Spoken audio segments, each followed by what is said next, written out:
Okay.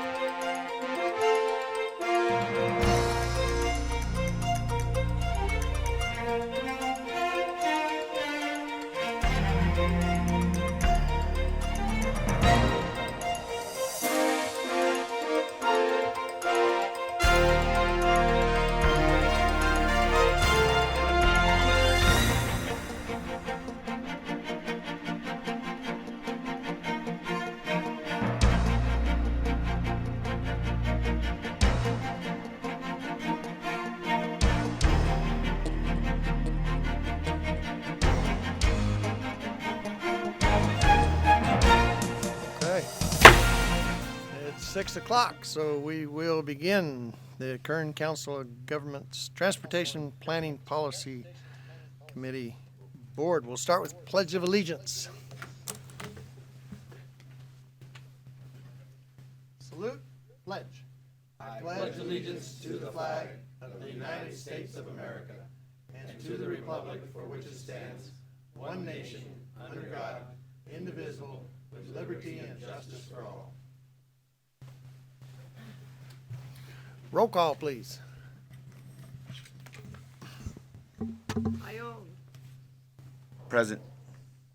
Calderon, Catherine Carr,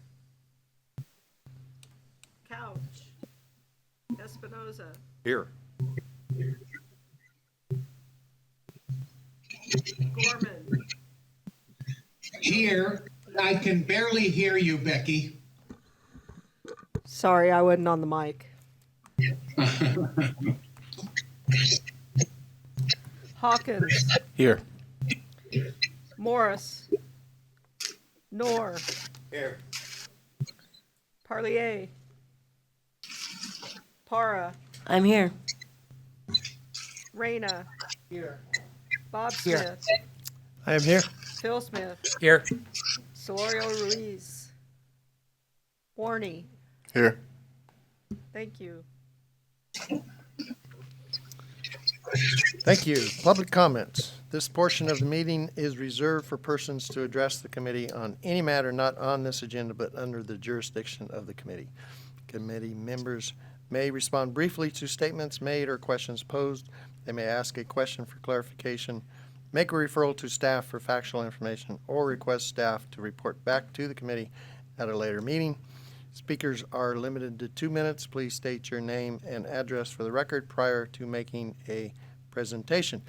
Does anybody wish to make public comments? Seeing none. We will move to presentation by Brian Westling, Caltrans District 9 on the Keene Pavement Project. Listen up, Councilmember Smith. I'm present. Good afternoon. I'm Brian Westling. I'm the Deputy District Director for District 9 in Bishop for Engineering. And I'm here to present an update on the Keene Pavement Project with the first segment of the truck climbing lane. So first of all, we apologize for the technical issues we're having today and not being able to maximize the slides. I'll be sure to speak clearly. So this project is currently, we have $222 million programmed for it. The scope of the project, 45 lane miles of new concrete pavement, all designed to a 40 to a 50-year design life. So it's the continuously reinforced concrete pavement. It's a rehabilitation. The project will include 3.5 miles of new uphill climbing lane, just to the west of Hart Flat Road, where it's 6% grade, and 2 large animal wildlife crossings, one near Hart Flat and one just to the west of Broom Road. We are on schedule for delivery. It's a quick delivery. We're expecting to have our 60% review this summer, technically, I think the 20th of next month.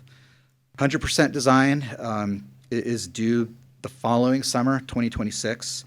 We anticipate to begin construction in the spring of 2027, and construction will take about 3 years and will terminate in about spring of 2030. That's all subject to change, but that's our current projection right now, based on 650 working days. Status of engineering and right-of-way. The general engineering is about 55% complete. Like I said, we're preparing for the 60% review. Stage construction and traffic handling, it's really the crux of the project. It's the most challenging part. We're about 40% complete. We've iterated on many different concepts, and that's a lot of what I wanted to present to you. We are currently refining the staging, the segment lengths. We're not going to build the whole project at the same time. I'll demonstrate that at the end, and phases within those segments. The goals for the staging, and again, this is, in my opinion, the most difficult and challenging and most consequential part of the project, are to maximize safety for the public and the construction personnel, minimize delay for the interregional traveler or the local traveler, minimize construction working days because that equates to cost, minimize environmental impacts as well. In terms of the right-of-way, there's only 8 parcels that we need, mostly fee parcels. They're adjacent to the truck climbing lane where we're expanding our footprint. We're mostly done with the appraisals, and we're moving on into starting to negotiate acquisitions. It's important to understand what some of the constraints are that we're dealing with when we're designing the traffic handling systems. You've all driven through there, but let me just tell you from my perspective. Obviously, the steep profile grade, 6%, where the truck climbing lane is being planned. We're, of course, laterally constrained by mountains, by creeks, Tehachapi Creek, environmental resources, oak trees, 8 different species of oak trees, and of course, the median barrier, the narrow median width. I think one of the critical things that I want to convey are the eastbound and the westbound lanes. They're not the same grade at the median, right? So we can't just take the median barrier out and run a temporary traffic lane on the median. They're stepped in elevation, so one is higher than the other on the curves, and you'll see that when you drive there. So it minimizes the width that we have to run traffic during construction. Typically, down in the valley on the straightaway, they're the same. They're equal grade, so we can take the median barrier out and build a temporary lane there. We can't do that on 58 through this segment. There's a lot of other constraints. I think another important one is that the paving machine has 2-foot wide skids on it. They're the tracks that need to go outside of the concrete pavement that they're pouring. Concrete pavement's going to be about 1.5 feet deep, right? So we're mostly raising the grade. There's some locations where we're doing an inlay. We're actually taking the concrete pavement and putting it where the existing pavement was. We're removing that pavement and inlaying the concrete, but for the most part, it's going to be an overlay, so we're raising the grade. There's a whole bunch of other constraints. Those are really the critical ones. We, in our goal to minimize traffic impacts and to the traveling public, we closed the road on January 7th, and we collected a lot of data. We had drones up in the air. We had cameras at 4 different locations along the closure. We closed the eastbound lane just the side of Hart Flat Road where the grade is 6% coming up out of the valley. What we found out is that the delay was typically about 5 minutes. I say typically because there were times when the delay was significantly longer. The delay never exceeded 30 minutes during our testing, and twice we witnessed oversized loads traversing the closure. So oversized loads going maybe 5 miles an hour, just chugging uphill, and that basically broke the system. And what we observed is it took about 45 minutes for the system to kind of regain an equilibrium. The majority of the trucks were able to traverse that 3.5 miles 15, 25, 30 miles an hour. but those oversized loads going 5 to 8 miles an hour really broke the system. So that's something we learned. Let's see, what else do I have? So our observed queue lengths never exceeded 1.4 miles. There were some of us that thought that the queues would go all the way down to Bakersfield, and we were ready to pull the whole thing up, but that never happened. They never exceeded 1.4 miles and never got to the Bana overcrossing.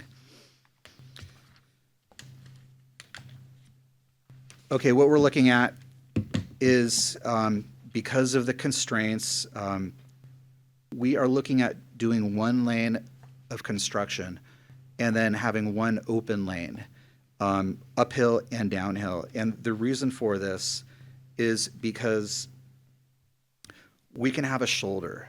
We can have uphill, we can have a shoulder where trucks, when, not if, but when they break down, they can pull over in the shoulder and not tie up both lanes. If we were to have 2 lanes going uphill, it's much more efficient if the traffic is already in one lane and that broken down truck gets over to the side and we provide enough space for them to get out of the queue. So for stalled trucks, it's going to be a benefit to have that shoulder. To the maximum extent possible, we're going to use the existing dirt pullouts on the side of the road. What this also does by having one lane during construction going uphill or downhill is it provides a larger work zone for worker safety, higher production rates.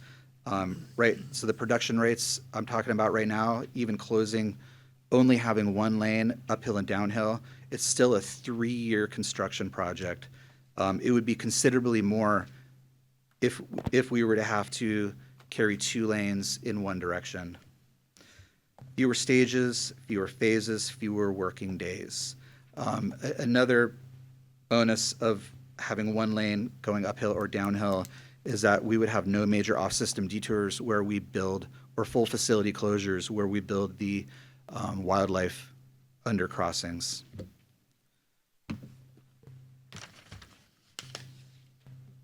What we're looking at is doing 3 segments, and I'll show you what those are shortly. They're each between about 3 to 5 miles in length. We plan on completing one segment before moving our operations to the next segment and starting there. So the segment 1 will be completely finished, completely constructed, and then we'll move everything up. So we're going to really minimize our closures to 3 to 5 miles in length. Okay, I wish we could see this a little better. This is a graphic showing how we have it staged, but basically from the beginning of the project to about Hart Flat Road, that's going to be one stage, and we're going to build the outside portions of the roadway first. So that would be what we call the first phase. And if you could really zoom in on that, I'm sorry about the size of that picture, you would see that there's arrows adjacent to that red work zone showing that there's one lane open adjacent to that work zone, and then it opens up to 2 lanes beyond the red. And so what that looks like stepping forward, okay, here's the stage 1, phase 2. This is where we build the median, and we have K-rail basically down the center lines or the lane lines of the eastbound and westbound lanes. And again, 1 lane eastbound, 1 lane westbound adjacent to the red construction zone, but the rest will be just completely open. And then we're just going to continue to step it up the hill. We don't know exactly how we're going to do this, if we're going to start at the bottom and work our way up. There might be some seasonal reasons why we would want to start at the top and then work our way down. But in general, that's about what it's going to look like. So in conclusion, traffic handling mitigations. We plan to use the shoulders for emergency response.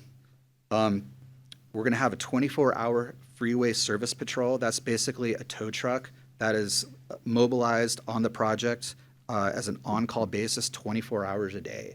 So not if, but when that, that long hauler breaks down going uphill, we'll be able to go into action and extricate that. Obviously, we're going to have CHP on site during construction. We are looking at restricting the permitting loads. Remember when we did that closure on January 7th, it was those oversized, those permitted loads that really caused the system to break. So we're looking at restricting the permit loads. Obviously, aggressive public outreach with the California Trucking Association, the major shippers, the major suppliers and trip generators, Walmart, Amazon. We'll need your help in identifying, some of these people to do outreach to, some of these companies. I think commuters it would be beneficial if they offset their time, maybe offset their work time if possible. Commuting from Bakersfield to Tehachapi perhaps, because there was a distinct peak at about 3 p.m. and there was a peak at about 8 p.m., but nothing like the peak at 3 p.m. And of course, carpool and transit. We're going to work with the local transit providers and as a mitigation measure. Also, we will have occasional breaks in the temporary railing in the median for ingress and egress for emergency vehicles, for the 24-hour mobilized tow truck, to drag those stalled and broken vehicles out of the construction zone. And that's all I have. Great, thank you. So is the work day 24 hours or? We don't know yet. We're expecting long days, potentially 14-hour days. But right now, in our 3-year project duration, 650 working days, we are not calculating 24-hour construction. And construction's daytime, not nighttime? like Correct. They do? Okay. Correct. Is the existing pavement concrete also, or it's? It is underneath the asphalt. So you're going to do both sides at the same time? So it's completely separate crews? We'll likely do both sides at the same time. It'll depend on how the contractor wants to incentivize. We give them a certain amount of working days, and they kind of develop how many crews they're going to put in there. They might mobilize 10 crews and whip it out in less than 650 days. But I think our current thinking is that we would build, for instance, stage 1, phase 1, where we're building the outsides of the first 3 miles. That the eastbound and the westbound would be concurrent construction. Great. If you're going, say you're going from Bakersfield to Ridgecrest, you'd be better off to go 178? I mean, it's going to really depend on what time one leaves. It could be a 10-minute delay. It could be a half-hour delay. I think it's still going to be faster going through the construction zone, but it's just going to really be time dependent and maybe a little bit dependent on luck. I hate to say it, but if something Right, does happen in the construction zone. right. Thank you. Yes, sir. On the oversized loads, are you going to restrict them to maybe certain times of the night? Or are they allowed after dark or? Yeah, that's a good thought. We haven't really explored it to that level, but that's a good thought, because if we can restrict them basically in the peaks, which are, I'd say, from 7 a.m. to about 5 p.m.,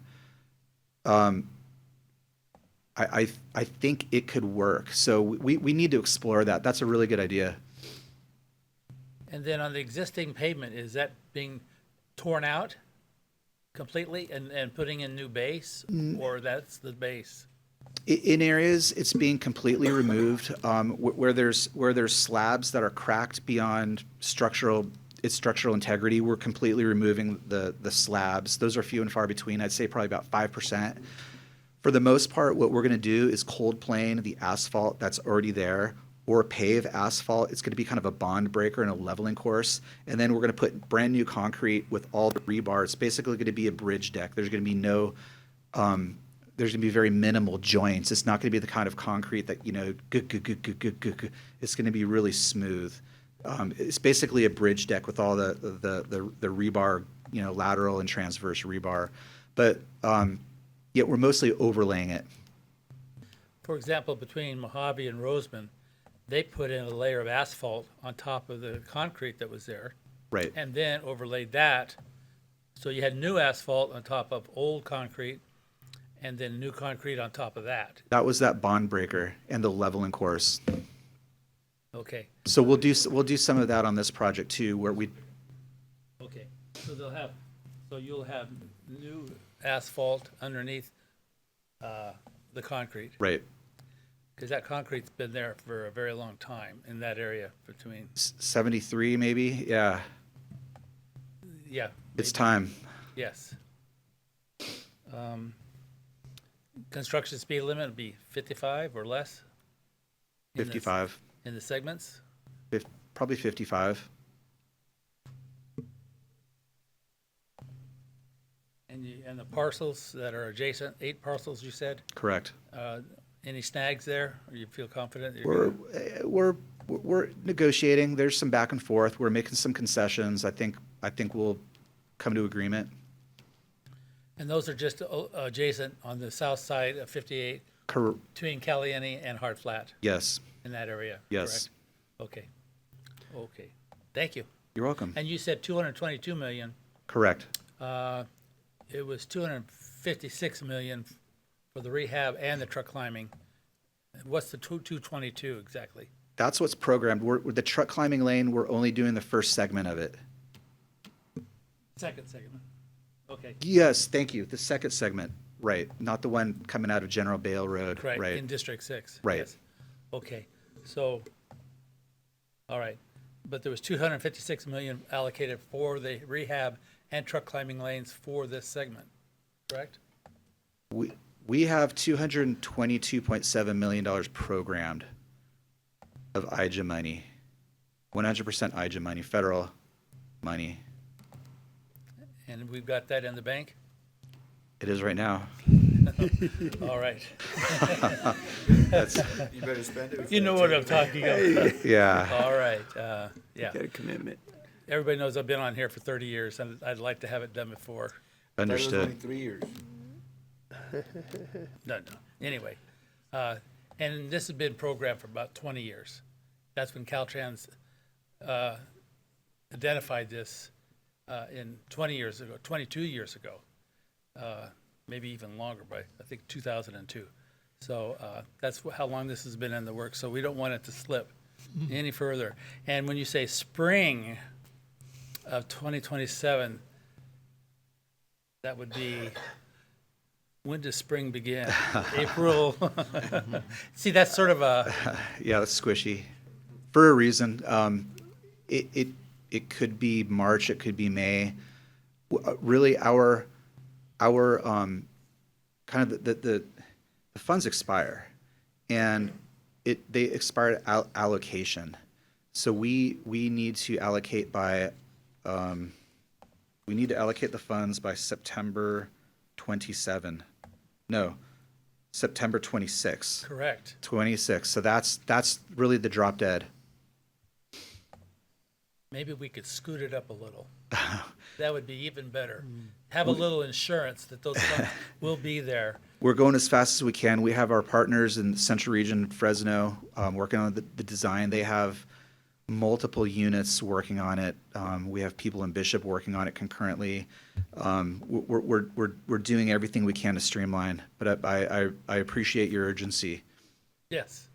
Urgency in terms of decades. Yeah, Thank you very much. you're sir. welcome. Okay. Mr. Chairman, I have a question, please, Certainly.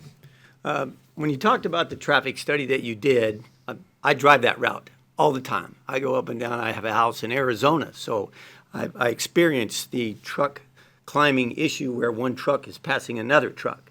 And the truck that's doing the passing is going 2 miles an hour faster than the slower truck. Right. And it takes quite some time to climb that. My question is, where's your bulk plant going to be? Because when you're pouring that much cement, 1.5 feet thick, you have to have a continuous supply of cement. Right. And wherever it is, fully loaded 10-yard trucks are going to be also climbing that hill. There'll be a new part of the traffic that doesn't exist right now. They'll be chugging up there, also slowing down the existing traffic that you observed. And then they'll have to get out of the travel lane and get into the work area. Then they'll have to dump their load. And on the uphill side, they'll have to flow back in to the travel lane. And at some point in time, unless they plan on going all the way up to Tehachapi to turn around, they're going to have to cut across the median to get on the westbound or, back to Bakersfield lane. So there'll be a great deal of additional traffic, and it will be slow moving in and slow moving out. It'll exacerbate the conditions you observed, is what I'm getting at. It will. So my question is, where's your bulk plant going to be so that you can make the return trips that much quicker, and the impact that the actual working cement trucks, both loaded and unloaded, as they enter and exit, is going to change those times? Right. Yeah, great question. And that that gets me to thinking, like I said, we're about 45% done with the staging concepts, and things like this are very important for me to hear, because what you just said is a compelling reason to do the first stage first, or the lowest stage first, the one with the truck climbing lane, because Agreed. then those haulers, I think they are going to batch mostly in Arvin, right? The granite pit there in Arvin, but we don't really control that. We're giving the contractor enough room. We've been working with some contractors, just casually, Atkinson, a couple others, to just truth our ideas. Are we giving you enough space to have, for instance, recycle plant behind the K-rail in the construction zone, crushing, right? So we're going to be removing all the concrete, crushing it, and sending it back as wrap. But in terms of where the materials come, the raw materials, we don't really control that. I'm hoping they come from Arvin. They could come from Palmdale. Are there any other places? I think that's about it. Sometimes, like I say, they'll set up a large batch plant. There could very well be that requirement that you're either going to have a great deal of loaded trucks traveling there, and cement's only so good for so long based on heat. So the closer it is, the easier to control. But here again, you're exacerbating the traffic, and I'm not trying to be difficult. I just know that I myself I'll be in that traffic going to my house in Arizona, and I'll be in that traffic coming back to Taft. So just trying to get a feel for just how far you have planned the flow of, like I say, material into the work zone, empty trucks out of the work zone, crossing over, going down the hill. That's kind of a complex issue. These are a lot of the issues that we're just starting to work on now. I mean, now that we kind of have our master plan of how we want to stage it, these are really kind of the details about where we put those brakes, how we route the trucks, which stage we do first. And so this is what you're saying is compelling to me, and I'm starting to get some ideas. So thank you. Okay, thank you very much. Just following up on that, I mean, it just seems like with all of that, maybe nighttime work does make sense. If when the traffic is, you're down to one lane each side, you got the trucks and everything, and there's not much traffic at night. It could for the deliveries, especially probably the first segment. After that, the grade, we'll certainly consider it. We will certainly consider it. It could work out really well in the mix of attenuating the peak. Right. If we did a lot of the concrete pours at night with that additional traffic flow. Yeah, these are all things we'll consider. I don't have any answers right now, but this is really good for me to hear. Mr. Chairman, I have an easy orientation question. If you could, please specify for me the endpoints of this entire construction project. Let's say in the east, is it like Hard Flat Road, did you say? It's technically post mile 76.3, which is about, I want to say, I don't have it written down right now, but I want to say about a half mile to maybe a third of a mile east of the state route that goes to Arvin. What's that state route? What is it? 223. So I'd say about a half mile east of 223 to post mile 88.5, which is, I'd say, about a mile to the west of 202 overcrossing. So it's the majority of the grade.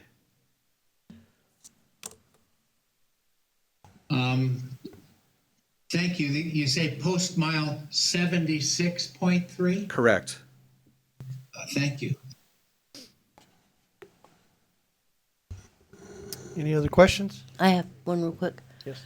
You just said it's east of that 223 turnoff. That's the turnoff that goes to the Veterans Cemetery. Yes. So is there, that area right there is already really sketchy trying to get in and out of that. And sometimes you got, lines of cars going to funerals and trying to get out of there. How are they going to mitigate or get folks in and out of that area right there? I've been in there a couple times where, you just get out there as fast as you can in that lane. Right. That's a good question. I think, potentially we could have the one lane eastbound and westbound go through that junction so that we can merge traffic in on a closed lane. That's one way we can do it. But then the overall lane closure would be longer. These are issues we're going to have to work out. I can't answer that really with any authority at this time, but we'll have to work that out in the details. But I would imagine it would be extending the lane closures to allow kind of an auxiliary lane. If I may, and answer that, because that's a very good question. I've been there many times too, and that would be one of those instances where perhaps you could deal with the people that run the cemetery and ask them that all traffic, especially for burials, come through Arvin, and that way they don't contribute to that traffic jam right there at the 223-58 cutoff. That would be helpful. Yeah, eliminate the need, and that would be controllable, I would think, because she's right. That's a very real concern. Yeah. Okay, thank you very much. Okay, thank you. Look forward to it. Okay, consent agenda, opportunity for public comment. Are there any public comments on the consent agenda? Does any member of the council wish to pull an item off of consent? Seeing none, Motion to approve? Second. roll call vote, please. And I'd like to apologize, Shane Gunn, I did not call your name for roll call, and I know you were here. Ione, Aye. Calderon, Espinoza, Yes. Gunn, Yes. Gorman, Yes. Hawkins, Yes. Knorr, Yes. Para, Yes. Reyna, Yes. Bob Smith, Yes. Phil Smith, Yes. Warney. Yes. Thank you. Thank you. Item 5, 2025 Federal Transportation Improvement Program. Good evening, Chair and members of the board. Amendment 5 to the 2025 FTIP includes revisions to the transit program. The amendment was circulated to the Transportation Technical Advisory Committee via email on May 2nd. At this time, I ask the Chair to open the public hearing, hear public comments, and close the public hearing. Thank you. Thank you. We will open the public hearing. Are there any public comments? Seeing none, I will close the public hearing. Thank you. Thank you. Caltrans report, District 6. Good evening, Mr. Chair, members of the board. Can you hear me okay? Okay, Yes. there we go. Good. A couple of staffing announcements. I think one everyone probably already knows is that Director Tavares has left Caltrans. He's gone on to Alameda. He's been replaced temporarily by our Chief Deputy Director, Mike Keever. Out of my office, Caleb Brock, who some of you may have met, who was my office chief, is on a temporary assignment. He is now the acting deputy district director in District 10 for planning. I'm working on a backfill right now for Caleb, so hope to have that in place in the next month or so. I do want to thank Kern COG staff for the work that you've done over the last few months on the 25-26 overall work program and your on-time submittal. If you don't know, I signed the final OWP and self-certification yesterday. Staff recommendations for the SB1 discretionary program, which includes the TSEP and LPP program, are expected to be announced later this month or early next month, with adoption by the CTC scheduled for the June meeting. Update on some Clean California projects. The Kern Regional Transit Bus Shelter has been completed. The State Route 204 road diet construction is also complete. Ribbon cutting is tentatively being planned for late June or early July. McFarland Delano project is ongoing with art installations. I think maybe this is already known, but there was some damage to the tile mosaic artwork on some of the benches. The benches were left unprotected during the drying phase, and some overly excited residents went ahead and sat on them, so those need to be redone. And the project in Arvin is now complete. Update on some notice of funding opportunities and discretionary grant programs. Sustainable Transportation Planning Grants, fiscal year 24-25. We're expecting the awards next month. SB1, TSEP, SCCP, Cycle 4. Expect announcements by June. As I mentioned last month, the Safe Streets for All grant program from USDOT, the notice of funding opportunity is still live. Applications are being accepted through June 26th. If you would like a letter of support, please reach out to my office and we'd be happy to provide that for you.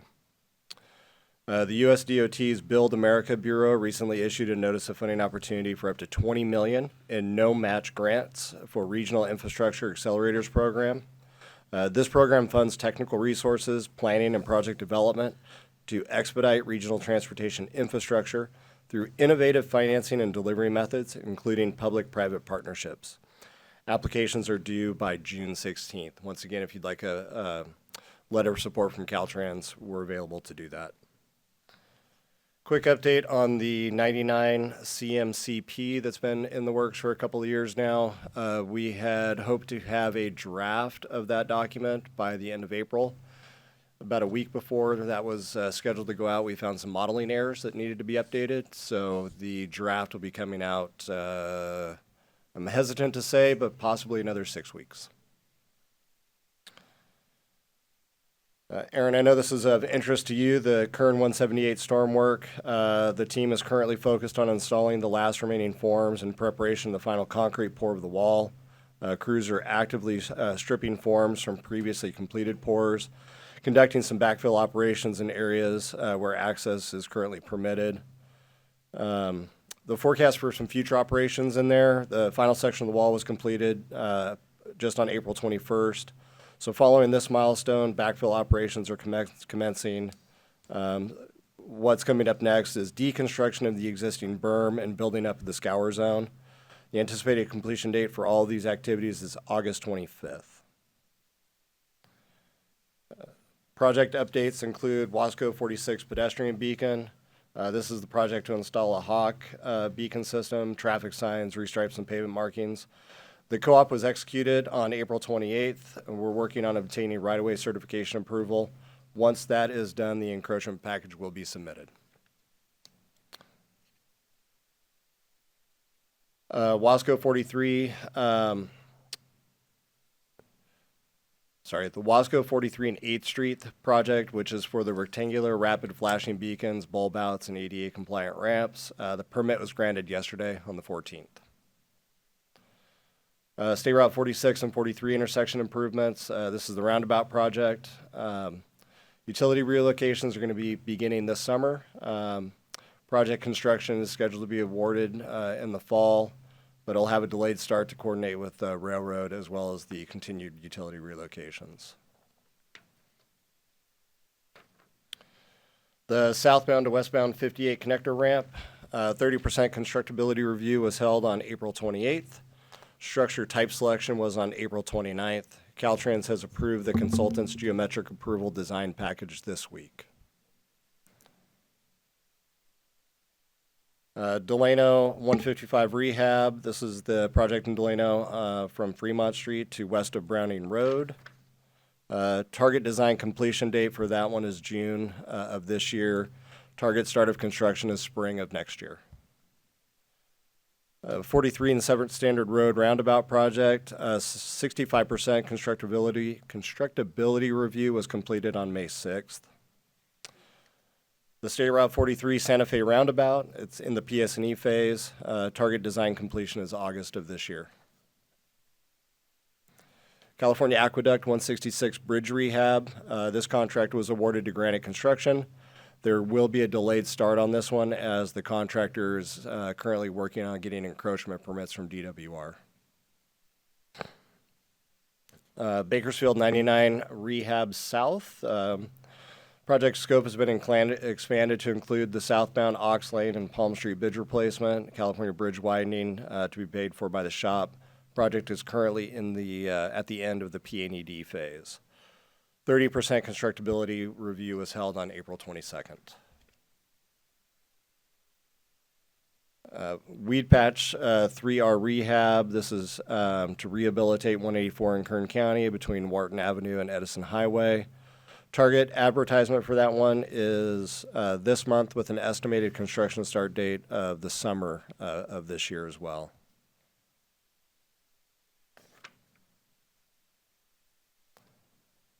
Looking at our maintenance projects, we don't have any anticipated road closures.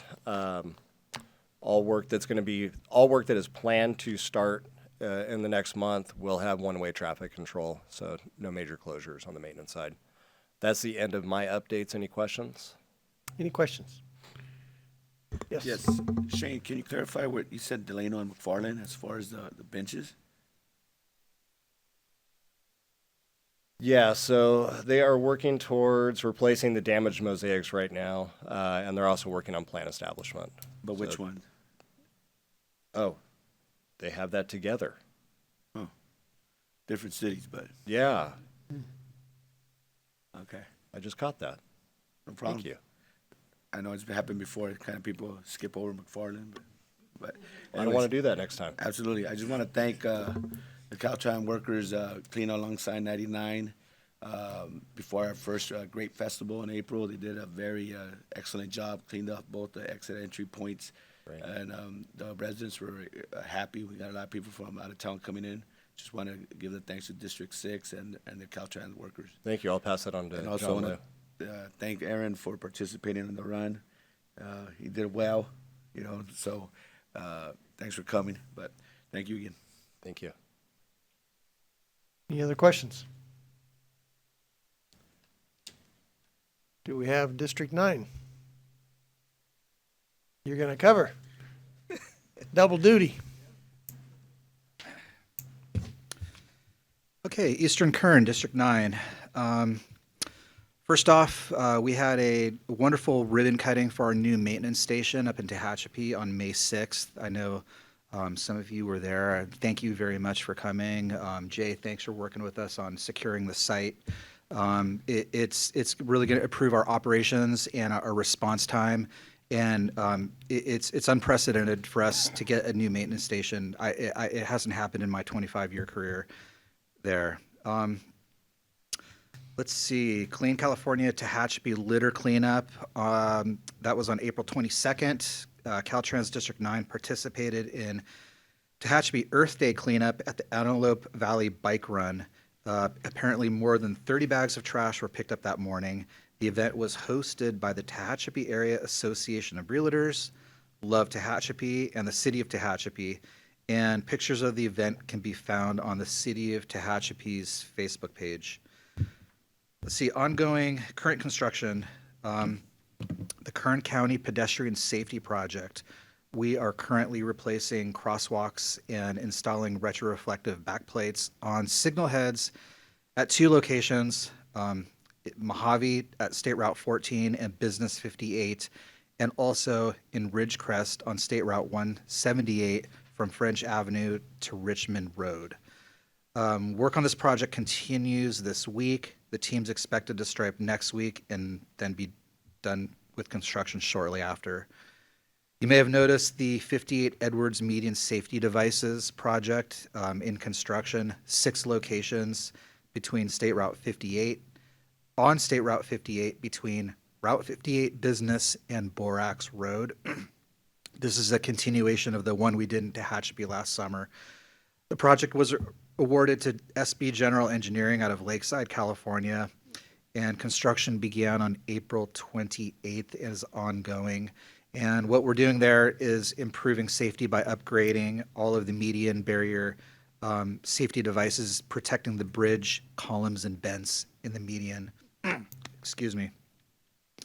The 58 slab replacement was awarded on April 28th. The contractor's Granite Construction from Bakersfield. It will be approximately 2 more months before the contract begins. But the project has 3 locations on State Route 58 between Hart Flat Road and Boron Overcrossing. And the project proposes to extend the life of the pavement on the eastbound and westbound lanes by removing the asphalt concrete and replacing with hot mix asphalt over the failed slabs.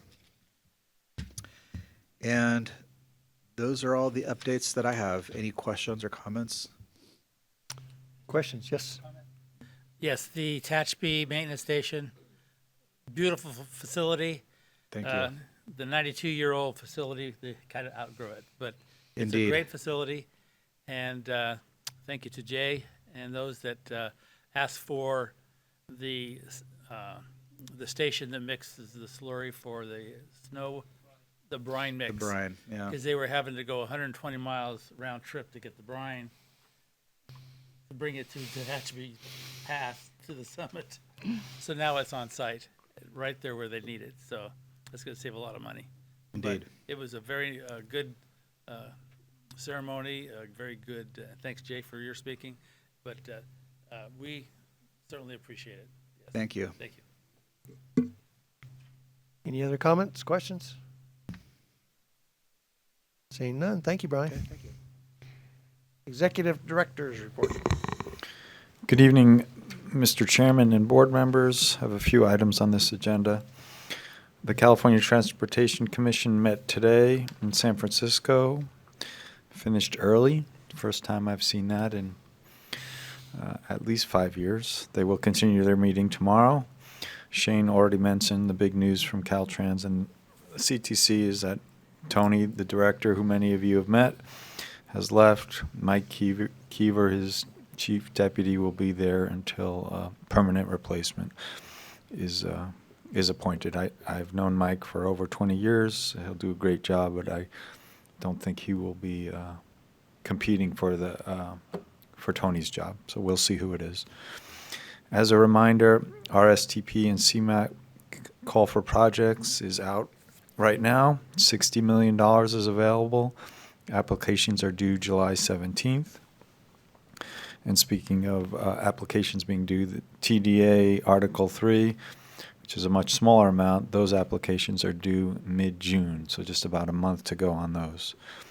Over the past month, we've continued to meet on State Route 99 and 58, 7 Standard and 43, truck climbing lanes on 58, 119, south of Bakersfield. Also continued to have meetings with Antelope Valley East Kern Water District. And I'll talk later on the COG agenda on a recent meeting we had at Edwards Air Force Base regarding the project to connect Edwards, Northgate, and Cal City Boulevard. Subject to any of your questions, Mr. Chairman, that concludes my report. Thank you. Any questions for the director? Seeing none, we'll adjourn that meeting and begin the Kern Council of Governments meeting. Roll call is the same. Public comments. Do we have any public comments? Seeing none. Consent agenda opportunity for public comment. Any public comments on the consent agenda? Any member of the council wish to pull an item off consent? Seeing none. Motion. Second. Roll call vote.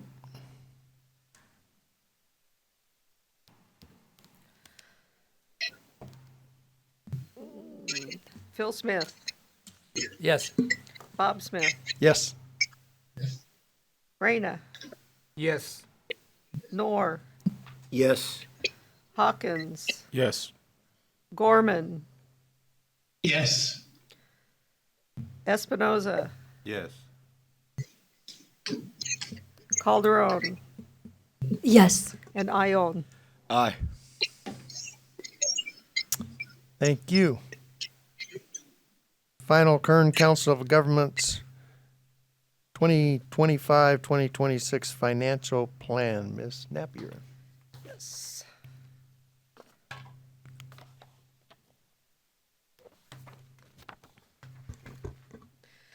Pursuant to policy, Kern Council of Governments prepares and adopts an annual financial plan or budget detailing estimated revenues and expenditures for the ensuing fiscal year. Staff has prepared a final Kern COG fiscal year 2025-2026 financial plan that includes $8,441,099 in estimated operating revenues and $8,561,226 in estimated operating and capital expenditures. And for those of you that have been here for a while and those of you that have not, this does not include any carryover that we will be getting when Caltrans closes our accounts in September. And so the carryover will be in the First Amendment probably in October, November of 2025. And staff is recommending that you open the public hearing, receive public comments, close the public hearing, and adopt the final Kern COG 2025-26 financial plan. Thank you. Thank you. I will open the public hearing. Any public comments? Seeing none, I will close the public hearing. And I will take a motion. Motion. Second. Roll call vote, please. Ione, Aye. Calderon, Aye. Espinoza, Yes. Gorman, Aye. Yes. Hawkins, Knorr, Yes. Rayna, Yes. Bob Smith, Yes. and Phil Smith. Yes. Thank you. Thank you. Final Kern Motorist Aid Authority fiscal year 2025-26 financial plan. Ms. Napier again. Yes, thank you, Mr. Chairman. KMAA develops an annual financial plan that includes detailed estimates of revenues and expenses for the upcoming fiscal year. The financial plan is reviewed and approved by the council. The final KMAA 2025-2026 financial plan proposes operating revenues totaling $859,807 and operating appropriations totaling $667,337. My tongue is not working well tonight. And the $667,000 obviously includes the debris removal from the state highways with the county and the city of Bakersfield. The management team has reviewed this plan and recommends approval. We're asking that you open the public hearing, receive comments, and close the public hearing and adopt the 2025-2026 KMAA financial plan. Thank you. Thank you. I will open the public hearing. Are there any public comments? Seeing none, I will close the public hearing. and take a motion. Motion. Second. Roll call vote. Phil Smith, Yes. Bob Smith, Yes. Reyna, Yes. Knorr, Yes. Hawkins, Yes. Gorman, Yes. Espinoza, Yes. Calderon, Yes. and Ione. Aye. Thank you. Executive Director's Report. Good evening again, Mr. Chairman and board members. Just two quick items. On Monday of this week, Mayor Hawkins from California City, Jay, the incoming executive director, and I met with leadership from Edwards Air Force Base to discuss a variety of issues. One of them certainly was the connection of Cal City Boulevard and Edwards Air Force Base, and thank them for their support of our application to receive more funds for that. But we also talked about potential partnerships between City of California City and Edwards Air Force Base. There's several formal programs in the Department of Defense that allows for partnerships and potential training opportunities for engineering troops to do work in the surrounding areas that benefit both organizations. And I will and Jay will keep you up to date on developments there. In your folders this evening is a timeline covering May, June, and July. A flyer on the cargo study. There's several listening and in-person hybrid sessions coming up all throughout the county. Subject to any of your questions, Mr. Chairman, that concludes my report. Any questions for the director? Seeing none, I would just say the director has one more meeting. And then he will be leaving us. So I will begin my appreciation comments and say, you're great and we appreciate you and we will miss you. Chair, I got one question. Yes. The majority of us, obviously, sit in council, mayor, or board of supervisors. The question I have is, why don't we have invocation for these meetings? I mean, we do have the Pledge of Allegiance, and it's God before country, right? So it was a future discussion of maybe put it on the agenda so we could discuss or maybe have invocation. That would be my recommendation. Yeah, it's completely up to the board. So that would be a referral to have a staff report, I guess. Thank you. Okay, I'll let our council handle that one. I'm not trying to make it harder than last month, but it's okay. It's not a delicate subject. Any other comments? Thank you, Chair. I have a couple real quick. As you saw on your timeline here, tomorrow is Bike to Work Day. This is Bike to Work Month. Golden Empire Transit, Bike Bakersfield, Kern COG are partnering on a lot of events this month. One will be tomorrow. We'll be having commuter stands, one at Beach Park, one at the Stockdale Bridge crossing at Cal State, and one in front of Bike Bakersfield. We'll have refreshments, handing out water, Gatorade, bars, oranges, that kind of stuff. Think Suzanne is volunteering from Kern COG. And also Golden Empire Transit is having a photo contest that if you ride your bike and get on the bus and take a picture, we will compile all those photos and there will be a prize given out at the end of the month. The scavenger hunt will go online on Monday. There's various, you can go to Bike Bakersfield's website and get the Scavify app, and we've got 20 or 30 different places that you can go from Tehachapi to Delano to McFarland. You ride your bikes in any of those areas, take a picture, upload them to the Scavify, and at the end of in 4 weeks, we will also be handing out some prizes. And then the Rite of Silence is next Wednesday. So you can get all that information either at the Golden Empire Transit website or at the Bike Bakersfield website. So get on your bikes and ride, or get on the Get Bus. Get Bus. Thank you. Thank you. Any other comments? Hello there. I just wanted to say thank you so much to Rob for coming out. We really appreciated your presentation at the Arvin City Council meeting on Kern COG 101. And we're going to be doing our very best to promote next week's workshop that we're going to have in our city so that you can get the community there, and they're providing their feedback on what our transportation needs are in our city.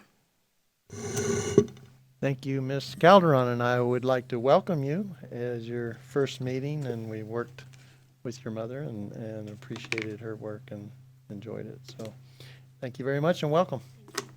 I got one more I forgot. These are right in front of me, and I forgot it. On Saturday is the East Bakersfield Festival. Bike Bakersfield will also be there. We'll be having a rodeo. There'll be food trucks, entertainment. It's growing every year, so I'll pass some of these out too. I'll pass them down. So we hope to see you out there. Thank you. We are adjourned.